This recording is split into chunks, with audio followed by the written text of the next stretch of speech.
Social media پہ کسی نے کہا کہ امپورٹڈ موبائل فونز جو ہیں ان پر ٹیکس جو ہے اس بہت زیادہ ٹیکس ہے. کیا پاکستان میں آئی ٹی اور ڈیجیٹل گروتھ کو یہ چیز روکے گی نہیں؟ دیکھیں دو چیزیں میں آپ کو صرف کہوں. ایک سب سے پہلے کہ جب تک ہم اپنے ملک میں چیزیں نہیں بنائیں گے ہم امپورٹ کرتے رہیں گے, ہمیں مسئلہ آتا رہے گا کہ ڈالرز کی کمی ہوتی جائے گی, اس کے بعد روپے پہ پریشر پڑے گا, روپیہ گرے گا تو مہنگائی ہو جائے گی. اس لیے ہماری پوری کوشش ہے کہ میڈ ان پاکستان میں چیزیں بنیں. اب دیکھیں یہ جو میں نے کپڑے پہنے ہوئے یہ سارے میڈ ان پاکستان ہیں, میں کوئی باہر کے کپڑے نہیں پہنتا. اور میری کوشش یہ ہے کہ ہم ہر چیز اپنے ملک میں بنائیں. سب کچھ بن سکتا ہے پاکستان میں. ہمیں ایک ٹریڈنگ ملک بنا دیا گیا تھا, ساری چیزیں جو بھی ہو جی باہر سے امپورٹ کر لو, اپنی انڈسٹری کو ڈیولپ نہ ہونے دو. تو ہم چاہتے ہیں یہاں موبائل فون بنے. ہم اتنا زیادہ پیسہ خرچ کرتے ہیں باہر سے موبائل امپورٹ کرنے سے, اور جب ہم یہ ڈیوٹیز ہائی کریں گے تو یہاں موبائل کمپنیز انٹرسٹڈ ہیں پاکستان میں. مثلا سیمسنگ میرے خیال میں آ گئی ہے, انہوں نے پاکستان میں موبائل بنانے شروع کر دیے. تو ایک تو ہمارا سب سے زیادہ زور ہونا چاہیے کہ پاکستان میں چیزیں بنیں. دوسری چیز میں ایک لوگ کہتے ہیں جی کہ یہ ابھی آئی ایم ایف کے پیکج میں انہوں نے کچھ ٹیکسز ایکسٹرا لگا دیے 300 ارب روپے کے کچھ. دیکھیں یہ بھی آپ کے لیے سمجھنے کی چیز ہے. ہماری پوری یہ آئی ایم ایف کا بجٹ نہیں ہے, اس میں ہماری کوشش کیا ہے. ہماری کوشش یہ ہے کہ اکانومی کو ڈاکیومنٹ کیا جائے.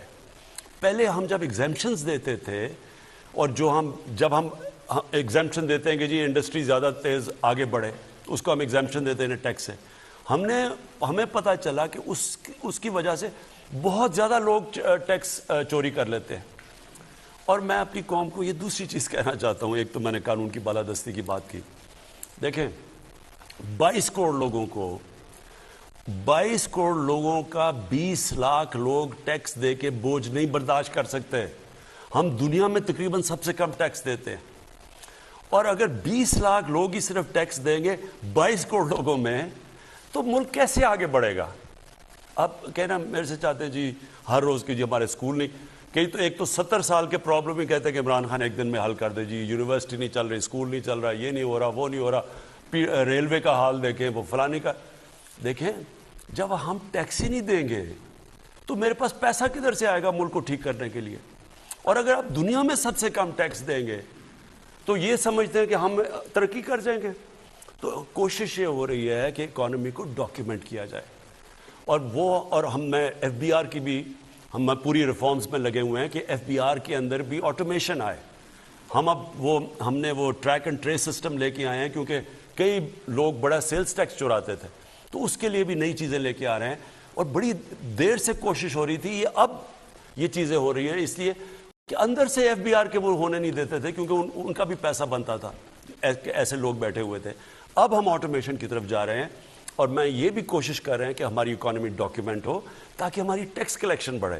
اور ہم ان کے لوگوں کے بھی پیچھے جانے لگے ہیں. میں یہ بھی آپ کو کہہ دوں کہ جو بڑے بڑے گھروں میں رہتے ہیں, بڑی بڑی گاڑیاں چلاتے ہیں, اور وہ ٹیکس زیرو دیتے ہیں, ان کو میں آج کہنے لگا ہوں کہ ہمارے پاس اب ساری آپ کی ڈیٹیلز آنی شروع ہو گئی ہیں, میرے پاس آنی شروع ہو گئی ہیں ڈیٹیلز, اور ہم آپ کو ایک دفعہ موقع دیں گے کہ آپ اس معاشرے کا حصہ ہیں, اس معاشرے کے اوپر ساری فیسلٹیز کا فائدہ اٹھا رہے ہیں, کنٹریبیوٹ نہیں کر رہے ہیں. امریکہ کے اندر اگر آپ پکڑے جائیں ٹیکس نہ دیتے ہوئے سیدھا جیل میں جاتے ہیں, کوئی بیل نہیں ہے. ہم نے ابھی تک کیوں بدقسمتی سے کوئی ہم نے ٹیکس کے اوپر اس طرح کی کارروائی نہیں کی, جس کی وجہ سے آج یہ حال ہے کہ ہندوستان تقریباً ہمارے سے دگنا ٹیکس اکٹھا کرتا ہے, یعنی ان کی tax G D P ratio ہمارے سے دگنی ہے.